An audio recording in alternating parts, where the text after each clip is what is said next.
Good morning friends, আমি অমরনাথ তোমাদের সকলকে স্বাগত জানাই তোমাদের প্রিয় channel MH education lab ranking 1 searching WBCS চ্যানেলে। তো আজকে তোমাদেরকে আরেকটি মক টেস্ট করানো হবে যেখানে 25টা কোয়েশ্চেন থাকবে আর প্রত্যেকটা কোয়েশ্চেন কিন্তু ডব্লিউবিসিএস 2021 প্রিলিমস এক্সামকে টার্গেট করে কিন্তু করানো হচ্ছে যাতে তোমরা 130 প্লাস স্কোর করতে পারো। সেই জন্য কিন্তু পুরো বাছাই করে সিলেক্টিভ কোশ্চেন যেগুলো বারবার পরীক্ষায় এসছে অথবা আসার চান্স আছে সেই সমস্ত প্রশ্নগুলোকে কিন্তু তোমাদের সাথে এগুলো ডিসকাস করা হচ্ছে। তো আজকে যে সেটটা ডিসকাস করব সেটা হচ্ছে সেট 2। অলরেডি সেট 1 ডিসকাস করে নিয়েছি, এটা হচ্ছে সেট 2 যেখানে 25টা কোশ্চেন থাকবে, খুবই ইম্পর্টেন্ট কিন্তু কোশ্চেনগুলো। ক্লিয়ার? চলো, তো ক্লাসটি শুরু করার আগে তোমাদেরকে একটা বিশেষ ইনফরমেশন দেওয়ার আছে। সেটা হচ্ছে অলরেডি তোমরা জানো যে ডব্লিউবিসিএস প্রিলিমস 2021কে টার্গেট করে আমাদের চ্যানেল কিন্তু mega mock test series launch করেছে। তো সেখানে অলরেডি ব্যাচ 1 ব্যাচ 2 শেষ হয়ে গেছে, ব্যাচ 3 শুরু হয়েছে আর এটা হচ্ছে কিন্তু একদম লাস্ট ব্যাচ। তোমাদেরকে বলে দিচ্ছি ব্যাচ 3 হচ্ছে লাস্ট ব্যাচ, এরপরে কিন্তু আর কোনো ব্যাচ করা হবে না। তো তোমরা অলরেডি দেখতে পাচ্ছ কোর্স ফিচারগুলোর ব্যাপারে স্ক্রিনের উপরে। আর তোমাদেরকে বলে দিচ্ছি এই যে মেগা মক টেস্ট সিরিজটা আছে সেখানে তোমরা টোটাল টেস্ট দিতে পারবে 818টা টেস্ট দিতে পারবে, যেখানে তোমরা কোয়েশ্চেন অ্যাটেম্প করতে পারবে সেখানে হচ্ছে 23,232টা কিন্তু টোটাল কোয়েশ্চেন তোমরা পেয়ে যাবে এই 818টা টেস্টের মধ্যে। আর এই মেগা মক টেস্টের ব্যাপারে যদি আরও ডিটেলস তোমাদেরকে কিছু জানতে হয় তো অবশ্যই তোমরা ভিডিও ডেসক্রিপশন বক্সটা ফলো করবে, সেখানে লিঙ্কগুলো প্রোভাইড করা আছে, তোমরা লিঙ্কে ক্লিক করবে, তোমরা আরও ডিটেলস কিন্তু জানতে পেরে যাবে এই মেগা মক টেস্ট সিরিজের ব্যাপারে। ক্লিয়ার? চলো, তো আজকের ফার্স্ট কোয়েশ্চেনে দাও কি আছে, the famous Kailash temple cut out of solid rock at Ellora was built under the patronage of dash। তো আমরা সবাই জানি যে কৈলাস টেম্পল যেটি আছে, কৈলাস মন্দির যেটি আছে সেটি সলিড রককে কেটে কেটে এটি তৈরি করা হয়েছিল, মানে পাথর কেটে কেটে এটি তৈরি করা হয়েছিল ইলোরাতে। তো কোন সময়কালে এই কৈলাস টেম্পলটি বা কৈলাস মন্দিরটি তৈরি করা হয়েছিল? তো এর সঠিক উত্তর হয়ে যাবে অপশন ডি, রাষ্ট্রকূটাস। তো রাষ্ট্রকূটার সময় কিন্তু এই কৈলাস টেম্পলটি ইলোরাতে তৈরি করা হয়েছিল। আর এই কৈলাস টেম্পলের বৈশিষ্ট্য হচ্ছে যে এই কৈলাস টেম্পলটি কিন্তু বড় বড় পাথরকে কেটে কেটে কিন্তু এটি তৈরি করা হয়েছিল। ঠিক আছে, তো এর ব্যাপারে একটু দেখে নিই আমরা। Kailasanath temple is famous temple, one of the 34 monasteries and temple known collectively as the Ellora cave, which was built in 8th century by the Rashtrakutas king Krishna I। তো কৈলাস টেম্পল যেটি খুবই ফেমাস একটা টেম্পল, আর 34টি monastery এবং temple আছে, একটা collectively পুরো একটা group করে করা আছে, সেটা হচ্ছে ইলোরা কেভ। ঠিক আছে, ইলোরা কেভের মধ্যে প্রায় 34টি মনেস্ট্রি এবং টেম্পল আছে সেখানে, আর সেখানের মধ্যে কৈলাসনাথ যে মন্দিরটি আছে সেটা কিন্তু সব থেকে ফেমাস মন্দির। ক্লিয়ার? আর এটি কবে তৈরি করা হয়েছিল? সেটি হচ্ছে 8th সেঞ্চুরি বিসিতে এটি তৈরি করা হয়েছিল, 8th সেঞ্চুরি বিসিতে তৈরি করা হয়েছিল। আর কোন সময় করা হয়েছিল? সেটা হচ্ছে রাষ্ট্রকূটার সময়। আর কোন কিং ছিল সেই সময়? সেটা হচ্ছে কৃষ্ণা I। কৃষ্ণা I রাষ্ট্রকূটার কিং ছিল। তো 8th সেঞ্চুরি বিসিতে কিন্তু এই ইলোরা কেভ যেখানে কৈলাসনাথ টেম্পলটি পাথরকে খোদাই করে কিন্তু এই টেম্পলটি তৈরি করা হয়েছিল। চলো নেক্সট কোয়েশ্চেন দেখে নিই। Pushapura is the other name for, পুষাপুরার আরেকটি নাম কি? তো সঠিক উত্তর হবে অপশন সি, পাটালিপুত্র। তো পুষাপুরার আরেকটি নাম হচ্ছে পাটালিপুত্র। তো এর ব্যাপারটা দেখি আমরা। The Kushan king Kanishka move the capital from Pushkalavati to Pushapura in the 2nd century AD। তো কুষাণের রাজা কনিষ্ক পুষাকালবতী যে ক্যাপিটালটি ছিল সেটাই মুভ করেছিল কোথায়? পুষাপাড়া পেশাওয়ারে। ঠিক আছে, পুষাপাড়া পেশাওয়ারে মুভ করেছিল কোন সেঞ্চুরিতে? 2nd century AD তে এটি মুভ করা হয়েছিল। ঠিক আছে, এটা কে করেছিল? কনিষ্ক। ঠিক আছে, যিনি হচ্ছেন কুষাণের কিং ছিল, কুষাণের রাজা কনিষ্ক কিন্তু পুষাকালবতীটাকে মুভ করেছিল। পুষাকালবতী তখন ক্যাপিটাল ছিল, সেই ক্যাপিটালটা মুভ করেছিল পুষাপাড়াতে। ঠিক আছে, 2nd century AD তে। Clear? Following this move by Kushan, Peshawar became the great centre of Buddhist learning. আর এই মুভমেন্টটা করার পর যখন ওই পুষাকালবতী থেকে পশুপুরে যখন ক্যাপিটালটা ট্রান্সফার হয় তখন পেশাওয়ার হয়ে গেল সব থেকে বড় একটা বুদ্ধিস্ট লার্নিং সেন্টার। ঠিক আছে, বুদ্ধিস্ট লার্নিং সেন্টার হয়ে গেল যখন কনিষ্ক কী করেছিল? পুষাকালবতী যে ক্যাপিটাল ছিল সেখান থেকে মুভ করেছিল, ট্রান্সফার করেছিল পুষাপাড়াতে পেশাওয়ারে। তো সেই সময় কী হয়েছিল যে বুদ্ধিস্ট লার্নিংয়ের একটা সব থেকে বড় সেন্টার হয়ে গেছিলো এই পেশাওয়ারটি। ক্লিয়ার? চলো নেক্সট কোয়েশ্চেনটা দেখো কি আছে, গ্রেট স্তূপা অ্যাট সাঁচি ইজ ইন। তো এখানে বলেছে গ্রেট স্তূপা যেটি সাঁচিতে আছে, তো কোন জায়গায় এটি হচ্ছে, মানে কোন রাজ্যতে এই গ্রেট স্তূপা সাঁচিটি আছে? তো সঠিক উত্তর হয়ে যাবে অপশন বি, মধ্যপ্রদেশ। তো মধ্যপ্রদেশ রাজ্যতে গ্রেট স্তূপা আছে। তো এর ব্যাপারটা দেখে নিই আমরা। Structure in India was the originally commissioned by the emperor Ashoka the great in the 3rd century BC। It is located in Rasan district of the state of Madhya Pradesh. Sanchi is the location of several Buddhist monuments dating from the 3rd century BC to 12th century AD। তো এই great যে স্তূপাটি আছে সাঁচিতে, তো এটি তৈরি করেছিলেন একজন খুব মহান রাজা অশোকা দি গ্রেট, ঠিক আছে। 3rd সেঞ্চুরি BC-তে কিন্তু এই তৈরি করেছিলেন উনি মধ্যপ্রদেশে, ঠিক আছে। কোথায় আছে এইটা এখন বর্তমানে কোথায় আছে? It is located in Raisen district of the state of Madhya Pradesh. তো রেসেন ডিস্ট্রিক্ট যেটি আছে, তো সেখানে মধ্যপ্রদেশে রেসেন ডিস্ট্রিক্ট আছে, তো সেখানে কিন্তু এই গ্রেট স্তূপা যেটি এখানে অবস্থিত আছে। সাঁচি is the location of the several Buddhist monuments dating from 3rd century BC to 12th century AD। আর এই যে সাঁচি স্তূপা যেটি আছে সেটি 3রা সেঞ্চুরি BC থেকে 12 সেঞ্চুরি AD অবধি কিন্তু এই পুরো মনুমেন্টস তখন কার্যকরী ছিল। আর এটা হচ্ছে একটা বৌদ্ধ ধর্মের একটা অনেক বড় একটা মনুমেন্টস, ঠিক আছে। বৌদ্ধ ধর্ম কিন্তু একটা অনেক বড় মনুমেন্টস, আর এটি তৈরি করেছিলেন অশোকা দি গ্রেট, যিনি রাজা অশোকা দি গ্রেট 3রা সেঞ্চুরি BC-তে এটি তৈরি করেছিলেন। ক্লিয়ার? চলো নেক্সট কোশ্চেন দেওয়া কি আছে? The year of accession of Kanishka to throne was. তো এর ব্যাপারে দেখি আমরা। Kanishka was an empire of the Kushan dynasty who ruled an empire extending from Tufan in Tamil Basin to Patliputra in Gangetic Plain and famous for his military, political and spiritual achievement। তো কনিষ্ক কুষাণ ডাইনেস্টির রাজা ছিলেন, আর সেই নিজের ডাইনেস্টিটাকে তরফান যেটি তারিন বেসিনে আছে সেখান থেকে শুরু করে পাটলিপুত্র গ্যাঞ্জেটিক প্লেন অবধি কিন্তু তার নিজের পুরো এম্পায়ারটাকে এক্সটেন্ড করেছিলেন। আর তার ফেমাস ছিল মিলিটারি, পলিটিক্যাল অ্যান্ড স্পিরিচুয়াল অ্যাচিভমেন্টের জন্য উনিকে খুব পপুলারলি সবাই জানতো, ঠিক আছে। হি ওয়াজ ফাউন্ডার অফ সাকা এরা উইচ স্টার্ট ফ্রম 78 AD। আর ওনাকে জানা হয় অ্যাজ আ সকা এরা হিসেবে জানা হয়। আর এটি কোন সাল থেকে শুরু হয়েছিল? সেটা হচ্ছে 78 AD থেকে এটি শুরু হয়েছিল। ক্লিয়ার? চলো পরবর্তী প্রশ্নে দেখা কি আছে? The coin of which of the following reveal their love for music. তো কোন কয়েনের উপর দেখা যায় তাদের মিউজিকের উপরে ভালোবাসা, ঠিক আছে। মিউজিককে খুব ভালোবাসতো বা মিউজিকের উপরে ভালোবাসা, এটি কোন কয়েনের উপরে দেখা যায়? তো সঠিক উত্তর হয়ে যাবে অপশন সি, গুপ্তাস। তো গুপ্তা ডাইনেস্টির যে কয়েন ছিল সে সময় দেখা যায় যে কয়েনের উপর যে এনগেভ করা ছিল, তো সেগুলো দেখা যায় যে তারা কিন্তু এই মিউজিককে খুব ভালোবাসতো, মানে মিউজিকের প্রতি একটা আলাদা তাদের টান ছিল। তো সেটাই আমরা গুপ্তার যে কয়েনগুলো ছিল সেখান থেকে আমরা বুঝতে পেরেছি। তো ব্যাপারটা দেখে নিই আমরা। Some coins of Gupta dynasty throne significant light on the personal event and certain rulers like Samudragupta. Some coins depicts him playing veena which bears out love for music. তো গুপ্তা ডাইনেস্টি যে সময়কার গুপ্তা ডাইনেস্টি কয়েনগুলো ছিল সেখান থেকে দেখা যায় যে তারা কিন্তু কিছু কিছু পার্সোনাল ইভেন্ট তারা কিন্তু ওই কয়েনগুলোর মধ্যে এনগেভ করা ছিল, ঠিক আছে। যেমন সমুদ্রগুপ্তাকে দেখা যায় যে ভিনা প্লে করতে, ঠিক আছে। তো বিভিন্ন রকমের এমনি দেখা যায়। তো সেখান থেকে আমরা বুঝতে পেরেছি বা আইডেন্টিফাই করতে পেরেছি যে গুপ্তা ডাইনেস্টি যে সময় পিরিয়ডটা ছিল, গুপ্তা ডাইনেস্টি যে কালটা ছিল, সে সময় কিন্তু তাদের মিউজিকের প্রতি খুব ভালোবাসা ছিল। ক্লিয়ার? চলো পরবর্তী প্রশ্ন দেওয়া কি আছে? দ্য ক্যাপিটাল অফ এনশিয়েন্ট ছোলা কিংডম ওয়াজ। এনশিয়েন্ট ছোলা কিংডমের ক্যাপিটাল কি ছিল? তো এর সঠিক উত্তর হয়ে যাবে অপশন এ, উরায়ুর। তো উরায়ুর হচ্ছে এনশিয়েন্ট ছোলা কিংডমের ক্যাপিটাল। তো এর ব্যাপারে দেখিনি আমরা। দ্য আর্লি ছোলা of the pre and post Sangam period 300 BCE to 200 CE were one of the three main kingdom of ancient Tamil country. তো আর্লি ছোলা যেটা শুরু হয়েছিল কোন পিরিয়ড থেকে? পোস্ট সঙ্গম পিরিয়ড, যেটা হচ্ছে 300 BC থেকে 200 BC। তো সেখানে কি ছিল? তিনটে মেন কিংডম ছিল এনশিয়েন্ট তামিল কান্ট্রিতে, ঠিক আছে। উরায়ুর নাও ত্রিচুপল্লী ওয়াজ এনশিয়েন্ট ক্যাপিটাল অফ ছোলা ডাইনেস্টি। উরায়ুর যেটি এখন বর্তমান নাম হচ্ছে ত্রিচুপল্লী, যেটি ছিল কি ছোলা ডাইনেস্টির এনশিয়েন্ট ক্যাপিটাল, ঠিক আছে। চলো পরবর্তী প্রশ্ন দেওয়া হয়েছে। The script of Indus valley civilisation is. Indus valley সিভিলাইজেশনে যে স্ক্রিপ্টটা ইউজ করা হতো সেটি কি ছিল? তো সঠিক উত্তর হয়ে যাবে অপশন বি, আনডেসিফার্ড। আনডেসিফার্ড মানে কেউই এখনো অবধি বুঝতে পারেনি যে ইন্দাস ভ্যালি সিভিলাইজেশনের রাইটিংটার ব্যাপারে, ঠিক আছে। আর ওদের রাইটিং যে স্টাইলটা ছিল, রাইটিংটা স্টাইল ছিল সেটাকে বলা হচ্ছে ব্রোস্টোফ্রেডার।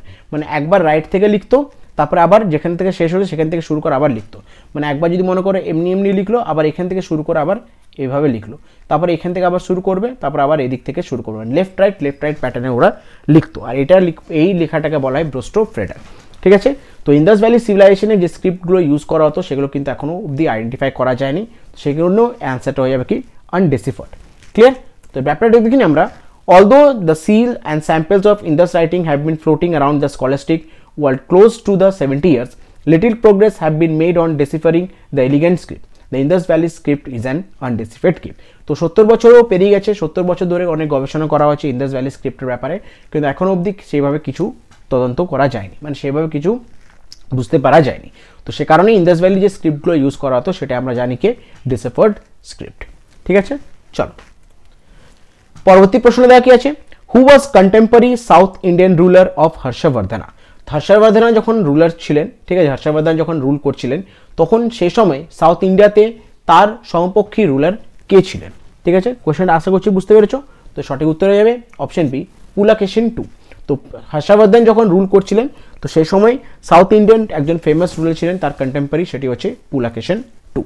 তো ব্যাপারে দেখিনি আমরা, Harshavardhana 606 to 647 AD and Pulakeshin 610 to 642 AD were contemporaries to each other. According to the Aihole inscription, Pulakeshin of Chakulian dynasty defeated Harshavardhana of Kannauj on the banks of Narmada. তো হর্ষবর্ধনের যে টাইম পিরিয়ডটা ছিল সেটা কত থেকে ছিল? 606 two 647 এডি, আর পুলাকেশন 2 এর যে time period ছিল সেটা 610 টু 642 এডি। তো আমরা দেখেই বুঝতে পারছি যে দুজনে কি ছিল, কন্টেম্পোরারি রুলার ছিলেন। তো সেখানে একটা ইনস্ক্রিপশনে দেখা গেছে, আইহোল ইনস্ক্রিপশনে দেখা গেছে যে পুলাকেশন অফ চাকুলিয়ান যে ডাইনেস্টি ছিল সে কি করেছিল, হর্ষবর্ধনকে হারিয়েছিল। কোথায় হারিয়েছিল? কানৌজে, ঠিক আছে, ব্যাঙ্কস অফ নার্মাদা, মানে কানৌজে যুদ্ধ হয়েছিল দুজনকার মধ্যে, পুলাকেশন এবং এই হর্ষবর্ধনা দুজনকার যুদ্ধ হয়েছিল, সেখানে পুলাকেশন জিতেছিল।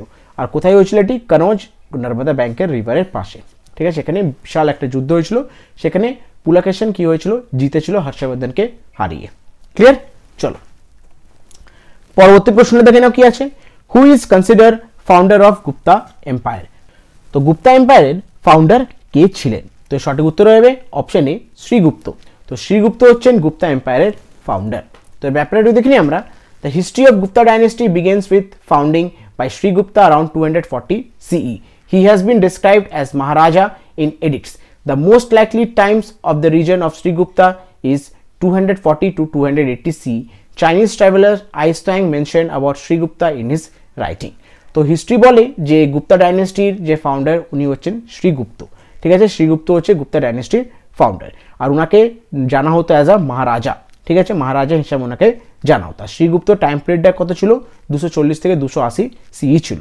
আর এইটি উল্লেখ করেছিল একজন চাইনিজ ট্রাভেলার আইস্টিং, তার নিজের একটা রাইটিংয়ে এইটি কিন্তু উল্লেখ করেছিলেন শ্রীগুপ্তার ব্যাপারে। ক্লিয়ার?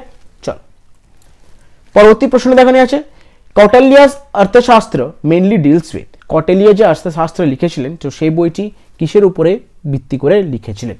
তো সঠিক উত্তর হবে অপশন ডি, মিলিটারি অ্যাসপেক্ট। তো কৌটিল্য যে অর্থশাস্ত্র আছে তো সেটি মিলিটারি অ্যাসপেক্টের উপরে লেখা হয়েছিল। তো এর ব্যাপারে দেখিনি আমরা, the Arthashastra is an ancient Indian treatise of statecraft, economic, political and military strategy written by Kautilya. It is essentially a book of the state administrative system and deals with art of government and politics. তো অর্থশাস্ত্র যে বইটি লিখেছিলেন কৌটিল্য সেটি বিশেষ করে লেখা হয়েছিল বইটি পলিসি, মিলিটারি এবং স্ট্র্যাটেজির ব্যাপারে লেখা হয়েছিল বইটি, ঠিক আছে। আর এই বইটি কে লিখেছিলেন? কৌটিল্য বা চাণক্য, ঠিক আছে, কৌটিল্য আরেকটি নাম হচ্ছে চাণক্য, এই বইটি লিখেছিলেন। It is essential a book of state of administrative system and deals with art, government and politics. আর এই বইটির মধ্যে কীভাবে একটা সরকার চালানো যায়, কীভাবে গভর্নমেন্ট চালানো যায়, কীভাবে পলিটিক্স করা যায়, সে সমস্ত জিনিসগুলো কিন্তু এই বইটির মধ্যে লেখা আছে। ক্লিয়ার? চলো নেক্সট কোয়েশ্চেন দাও কি আছে, with which religion is Kaivalya associated. Kaivalya কোন রিলিজনের উপরে এটি অ্যাসোসিয়েট করা আছে? ঠিক আছে, তো সঠিক উত্তর হয়ে যাবে অপশন বি, জৈনিজম। তো জৈনিজমের ধর্মের উপরে এই কৈবল্যটি অ্যাসোসিয়েট করা আছে। তো এই ব্যাপারে দেখে নিই আমরা, Kaivalya is a Jain concept of salvation. According to the Jainism, all things in existing are divided into two parts, jiva, living beings having a soul, and ajiva, non-living things having no. তো কৈবল্য মানে হচ্ছে স্যালভেশন। জৈনদের মতে কৈবল্যকে বলা হয় salvation according to the Jainism concept. আর জাইনিজমরা দুটো, সারা পৃথিবীটাকে বা সারা জিনিসটাকে দুটো জিনিসে ভাগ করেছে, একটা হচ্ছে জিবা আর একটা হচ্ছে অজিবা। জিবা মানে হচ্ছে যের মধ্যে প্রাণ আছে, যার মধ্যে প্রাণ আছে সেটাকে বলা হয় জিবা, আর যার মধ্যে কোনো প্রাণ নেই তো সেটাকে বলা হয় অজিবা। ক্লিয়ার? চলো পরবর্তী প্রশ্ন দেওয়া কি আছে, the first Buddhist council was held at. প্রথম বুদ্ধিস্ট কাউন্সিলটি কোথায় এটি অর্গানাইজ করা হয়েছিল? তো সঠিক উত্তর হবে অপশন বি, রাজগৃহ। তো রাজগৃহতে প্রথমবার বুদ্ধিস্ট কাউন্সিলটি অর্গানাইজ করা হয়েছিল, ঠিক আছে। আর গৌতম বুদ্ধ মরে যাওয়ার পর এটি করা হয়েছিল। তো ব্যাপারটা একটু দেখিনি আমরা, according to the scripture of all Buddhist school of Buddhist, first council was held soon after the death of Buddha in Rajgriha in Bihar around 400 BC. তো যত স্ক্রিপচার আছে সেখান থেকে আমরা জানতে পেরেছি যে গৌতম বুদ্ধ মরে যাওয়ার পর কিন্তু প্রথমবার বুদ্ধিস্ট কাউন্সিলটি অর্গানাইজ করা হয়েছিল 400 BCতে। ঠিক আছে। It was held under the patronage of king Ajatashatru and the monk Mahakashyapa presiding. আর যে সময় প্রথম বুদ্ধিস্ট কাউন্সিলটি হয়েছিল সে সময় প্রেসিডেন্ট ছিলেন অজাতশত্রু এবং চেয়ারম্যান ছিলেন মহাকাশ্যপ। ঠিক আছে। Its objective was to preserve the Buddha saying suttas and monastic discipline of the rules. আর এই মিটিংটি বিশেষ করে করা হয়েছিল বুদ্ধার যে সমস্ত কথাগুলো ছিল সুতাস এবং মনেস্টিক ডিসিপ্লিনগুলোকে প্রিজার্ভ করার জন্য কিন্তু এই মিটিংটি অর্গানাইজ করা হয়েছিল। ক্লিয়ার? চলো পরবর্তী প্রশ্ন দেখে না কি আছে। Aryabhata and Kalidasa were in the court of which Gupta empire. Aryabhata এবং কালিদাস কোন গুপ্তা এম্পায়ারের ওনারা ছিলেন? ঠিক আছে, কোশ্চেনটা বুঝতে পেরেছো। আর্যভট্ট এবং কালিদাস কোন গুপ্তা এম্পায়ার উনি ছিলেন? তো সঠিক উত্তর হয়ে যাবে অপশন বি, চন্দ্রগুপ্ত টু। তো চন্দ্রগুপ্ত টু এর আমলে কিন্তু আর্যভট্ট এবং কালিদাস উনি ওই কোর্টে ছিলেন। তো এর ব্যাপারটা দেখি আমরা। Aryabhata and Kalidasa adorned the court of Gupta ruler Chandragupta II, who was also known as Chandragupta Vikramaditya. তো আর্যভট্ট এবং কালিদাস চন্দ্রগুপ্ত দ্বিতীয় সময়ে ছিলেন, আর উনার আরেকটি নাম ছিল চন্দ্রগুপ্ত বিক্রমাদিত্য। ঠিক আছে। Kalidas was one of the classical Sanskrit writer who was one of the 9 gems of Chandragupta's court. Aryabhatta was mathematician and astronomer whose work included Aryabhatta and Arya Siddhanto. তো কালিদাস ছিলেন একজন সংস্কৃত রাইটার যিনি চন্দ্রগুপ্তার কোর্টে, ঠিক আছে, চন্দ্রগুপ্তার সময় 9 জেমস হিসাবে তাকে চিহ্নিত করা হতো। এবং আর্যভট্ট ছিলেন একজন ম্যাথমেটিশিয়ান এবং অ্যাস্ট্রোনমার। ওনার ওয়ার্ক ছিল কি কাজ ছিল ওনার একটা খুবই ইম্পর্টেন্ট কাজ ছিল আর্যভায়া এবং আর্য সিদ্ধান্ত। এই দুটি কাজের জন্য ওনাকে কিন্তু খুবই পপুলারলি জানা হয়। ঠিক আছে, চলো পরবর্তী প্রশ্ন দেখে না কি আছে। With state is called rice bowl of India. Rice bowl of India কোন শহরকে বা কোন রাজ্যকে এটি বলা হয়? তো সঠিক উত্তর হয়ে যাবে অপশন এ, অন্ধ্রপ্রদেশ। তো অন্ধ্রপ্রদেশকে রাইস বোল অফ ইন্ডিয়া নামে জানা যায়। তো ব্যাপারটি দেখিনি আমরা। Andhra Pradesh is historically called rice bowl of India. More than 77% of crop is rice. তো অন্ধ্রপ্রদেশকে জানা হয় রাইস বোল অফ ইন্ডিয়া। প্রায় 77% কিন্তু এখানে যে সমস্ত ফসল হয় সেগুলো হচ্ছে কি রাইস। ঠিক আছে। 4 important rivers of India, the Godavari, Krishna, Penna and Tungabhadra flow through the state providing irrigation. আর চালের আমরা সবাই জানি চাল মানে ধানের জন্য কিন্তু খুব জল লাগে। ঠিক আছে। তো সে কারণে এই স্টেট থেকে প্রায় 4টে ইম্পর্টেন্ট রিভার কিন্তু ফ্লো করছে। সেটা হচ্ছে গোদাবরী, কৃষ্ণা, পেন্না এবং তুঙ্গভদ্রা। এই 4টে রিভার কিন্তু এই রাজ্য থেকে ফ্লো করছে। তো সে কারণে কিন্তু এখানে ইরিগেশনটা খুবই ভালো। আর সে কারণে প্রায় 77% কিন্তু এখানে যে সমস্ত চাষ হয় সেটা হচ্ছে কি রাইস। ক্লিয়ার? চলো নেক্সট কোশ্চেন কি আছে। Villi steel plant was build with collaboration of. Villi যে স্টিল প্ল্যান্টটি আছে সেটি কার কোলাবোরেশন এটি বানানো হয়েছে? তো সঠিক উত্তর হয়ে যাবে option B, Soviet Union. Soviet ইউনিয়নের কোলাবোরেশন করে কিন্তু ভিলাই স্টিল প্ল্যান্টটি তৈরি করা হয়েছিল। তো এর ব্যাপারে একটু দেখে নিই আমরা। The Bhilai Steel Plant and Bokaro Steel Plant in Jharkhand were commissioned under Soviet collaboration, while Raulkela Steel Plant in Odisha and Durgapur Steel Plant in West Bengal were set up under the German and British assistance respectively. তো villi steel plant এবং Bokaro steel plant যেটি ঝাড়খণ্ডে আছে এই দুটো কিন্তু steel plant commission করা হয়েছিল সোভিয়েত কোলাবোরেশনের সাথে। তার সাথে রাউরকেল্লা যে স্টিল প্ল্যান্টটি আছে ওড়িশাতে এবং দুর্গাপুর যে স্টিল প্ল্যান্টটি আছে সে রাউরকেলা যে স্টিল প্ল্যান্টের সাথে আছে সেটা হচ্ছে জার্মান কোলাবোরেশন করা হয়েছিল এবং দুর্গাপুর যে স্টিল প্ল্যান্টটি আছে সেটি ব্রিটিশ অ্যাসিস্ট্যান্টদের মানে ব্রিটিশ কোলাবোরেশন করে এই প্ল্যান্টগুলোকে তৈরি করা হয়েছিল।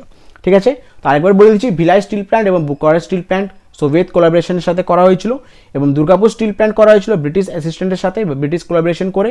আর রাউরকেলা যে স্টিল প্ল্যান্টটি আছে সেটি হয়েছিল জার্মান কোলাবোরেশন করে এই প্ল্যান্টগুলোকে তৈরি করা হয়েছিল। ক্লিয়ার? চলো নেক্সট কোশ্চেন দাও কি আছে।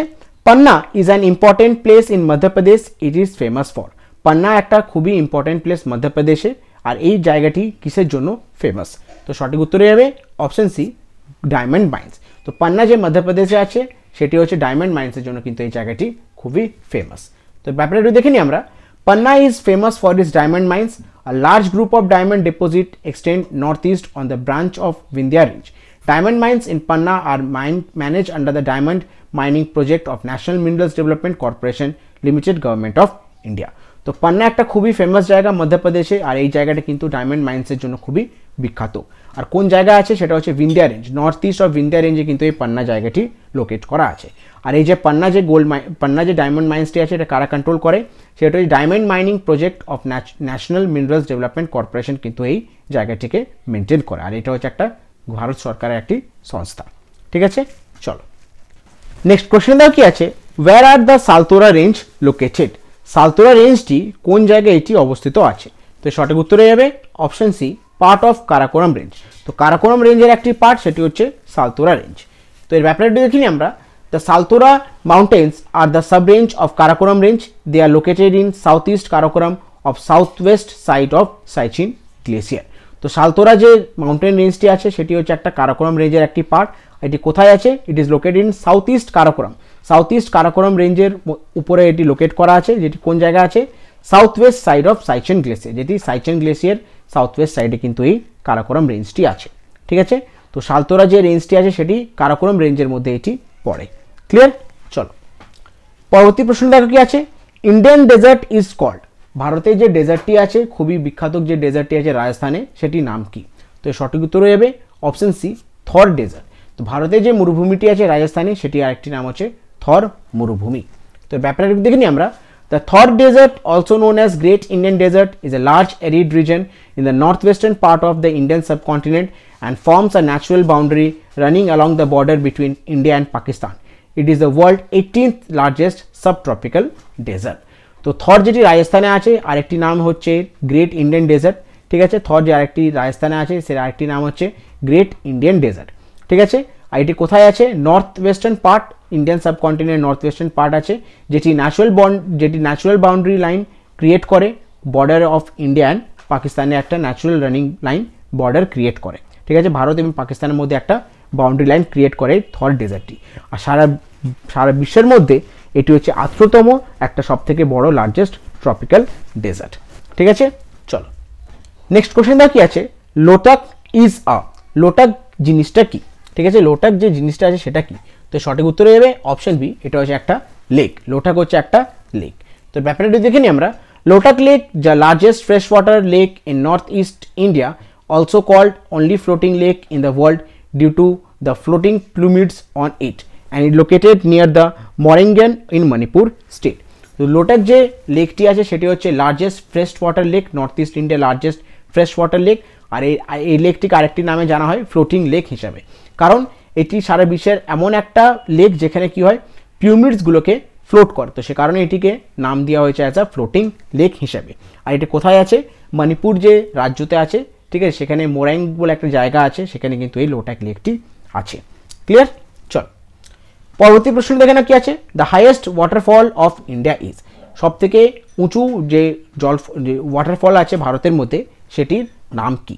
তো সঠিক উত্তর হয়ে যাবে অপশন ডি, বজরাই ফলস। তো বজরাই ফলস হচ্ছে আমাদের ভারতের সব থেকে হাইয়েস্ট ওয়াটারফল। তো এই ব্যাপারটা দেখে নিই আমরা। The Vajrai waterfall near the city of Satara is the highest waterfall in India with height of 1840 feet. তো বজরা যে ওয়াটারফলটি আছে সে সাতারা যে শহরটি আছে সেখানে আছে। আর এটি হচ্ছে সব থেকে হাইয়েস্ট ওয়াটারফল ভারতের মধ্যে, যার হাইট হচ্ছে 1840 ফিট। ঠিক আছে, Jog fall in Karnataka are the second highest plunge waterfall in India form by Sharavathi river. Jog fall হচ্ছে সেকেন্ড হাইয়েস্ট ওয়াটারফল ভারতের মধ্যে, এটি কোথায় আছে? কর্ণাটকাতে আছে। আর এটা কিভাবে ফর্ম করে সেটা হচ্ছে শিভারতী যে নদীটি আছে তার জন্য কিন্তু এই ওয়াটারফলটি ফর্ম করে। ক্লিয়ার? চলো নেক্সট কোশ্চেন দেওয়া কি আছে।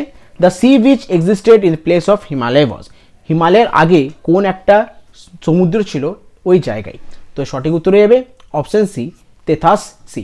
তেথাস যে সিটি ছিল সেটি হিমালয় তখন তৈরি হয়নি, তার আগে ওইখানে কিন্তু একটা সি ছিল যেটির নাম হচ্ছে তেথাস সি। তো ব্যাপারটা দেখে নিই আমরা। The Tethys ocean, also called the Tethys sea or the New Tethas, was an ocean during much of the Mesozoic era located between the ancient continent Gondwana and Losaria. তো তেথাস ওশান আরেকটি নাম হচ্ছে তেথাস C, আরেকটি নাম হচ্ছে ওর নিও তেথাস। এটি যখন হিমালয় তৈরি হয়নি তার আগে কিন্তু এই সিটা ছিল এখানে। আর এটি কোন এরাতে ছিল সেটা হচ্ছে মেজোইক এরা। আর এটি কোন কন্টিনেন্টের মধ্যে ছিল সেটা হচ্ছে এনশিয়েন্ট কন্টিনেন্ট গোন্ডওয়ানা অ্যান্ড লসেরের মধ্যে কিন্তু এই তেথাস সিটি ছিল। ঠিক আছে, আর এটি কিন্তু যখন হিমালয় তৈরি হয়নি তার আগে কিন্তু এই সিটি ওইখানে ছিল। ক্লিয়ার? চলো নেক্সট কোশ্চেন দাও কি আছে। Which are the following train runs between new Delhi and Wagah. তো কোন ট্রেনটি নিউ দিল্লি এবং ওয়াগার মধ্যে ছুটে? ঠিক আছে, তো এর সঠিক উত্তর হয়ে যাবে অপশন ডি, সমঝোতা এক্সপ্রেস। তো নিউ দিল্লি এবং ওয়াগা, যেটা ইন্ডিয়া পাকিস্তানের বর্ডার ওয়াগা, তো সেখানে একটা ট্রেন কিন্তু যা আসা করে সেটির নাম হচ্ছে সমঝোতা এক্সপ্রেস। তো ব্যাপারটা দেখিনি আমরা। দ্য সমঝোতা express is twice weekly train, Tuesday and Friday, that runs between Delhi and Atari in India and Lahore in Pakistan. তো সমঝোতা এক্সপ্রেস হচ্ছে এমন একটা ট্রেন যেটি সপ্তাহে 2 দিন চলে, আর এই ট্রেনটি কিন্তু দুটো ইম্পর্টেন্ট দেশকে কিন্তু কানেক্ট করে, একটা হচ্ছে ইন্ডিয়া আর একটা হচ্ছে পাকিস্তান। ইন্ডিয়ার মধ্যে দিল্লি থেকে ট্রেনটি ছাড়ে এবং পাকিস্তানের আতারি যায়, ঠিক আছে, যেটি লাহোরে আছে, ঠিক আছে। তো সেখানে কিন্তু এই দুটো ইম্পর্টেন্ট কান্ট্রি কিন্তু এই ট্রেনটি কানেক্ট করে, আর এই ট্রেনটি কিন্তু সপ্তাহে 2 দিন চলে। ক্লিয়ার? চলো পরবর্তী প্রশ্নটা কি আছে, the busiest rail section in respect to good transportation. সব থেকে বিজিয়েস্ট রেল সেকশন কোনটি যেখানে বিশেষ করে গুডসগুলোকে ট্রান্সপোর্ট করা হয়, ঠিক আছে, জিনিসপত্রগুলোকে ট্রান্সপোর্ট করা হয়। তো কোন সেকশনে কোন সেকশনটি সব থেকে বিজিয়েস্ট সেকশন? তো সঠিক উত্তর হবে option A, Delhi Kolkata section. তো দিল্লি কলকাতা যে সেকশনটি আছে সেটি সব থেকে বিজিয়েস্ট সেকশন, যেখানে বিশেষ করে মালপত্রগুলোকে আদান প্রদান করা হয়। তো ব্যাপারটা দেখে নিই আমরা।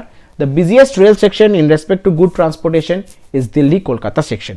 তো দিল্লি কলকাতা সেকশনটি হচ্ছে সবথেকে busiest rail section in respect to good transportation. Clear?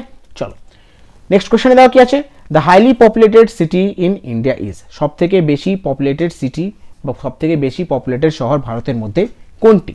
তো সঠিক উত্তর হয়ে যাবে অপশন সি, মুম্বাই। তো 2011 সেন্সেক্স অনুযায়ী মুম্বাই হচ্ছে সবথেকে হাইলি পপুলেটেড সিটি। তো ব্যাপারটা একটু দেখে নিই আমরা। As per 2011 census, the Mumbai is most populated metropolitan city in India. তো 2011 সেন্সেক্স অনুযায়ী মুম্বাই হচ্ছে ভারতের সবথেকে মোস্ট পপুলেটেড মেট্রোপলিটন সিটি, ঠিক আছে। চলো তো আজকে শেষ প্রশ্নটা দেখে নাও কি আছে, in which state is the literacy rate of women is highest. কোন রাজ্যতে মহিলাদের শিক্ষার যে লিটারেসি যে রেটটি আছে সেটি সবথেকে বেশি? তো সঠিক উত্তর হয়ে যাবে অপশন এ, কেরালা। তো কেরালা হচ্ছে ভারতের এমন রাজ্য যেখানে মহিলার লিটারেসি রেটটা সব থেকে বেশি। তো ব্যাপারে একটু দেখে নিই আমরা। Kerala tops in the list of literacy rate 94% according to the Sensex 2011। তো ভারতের কেরালা হয়ে যাচ্ছে সব থেকে বেশি শিক্ষার হার হচ্ছে কেরালাতে, সেটা হচ্ছে কত, 94%, ঠিক আছে। 2011 সেন্সেক্স অনুযায়ী কেরালাতে সব থেকে বেশি পরিমাণে কিন্তু লিটারেসি রেটটি আছে, সেটি কত, 94%, ঠিক আছে। Among women the literacy rate is 92.10, among men it is 96.4। মহিলাদের মধ্যে যে লিটারেসি রেটটি আছে কেরালাতে সেটা হচ্ছে কত, 92.10, এবং পুরুষদের মধ্যে সেটা আছে 96.4। ক্লিয়ার? বুঝতে পেরেছো? তো এগুলো ছিল আজকের বিশেষ কিছু কোয়েশ্চেন যেগুলো তোমাদের সাথে আলোচনা করলাম। আশা করছি প্রত্যেকটা কোয়েশ্চেন তোমরা বুঝতে পেরেছো বা আমি তোমাদেরকে বুঝাতে পেরেছি, ঠিক আছে।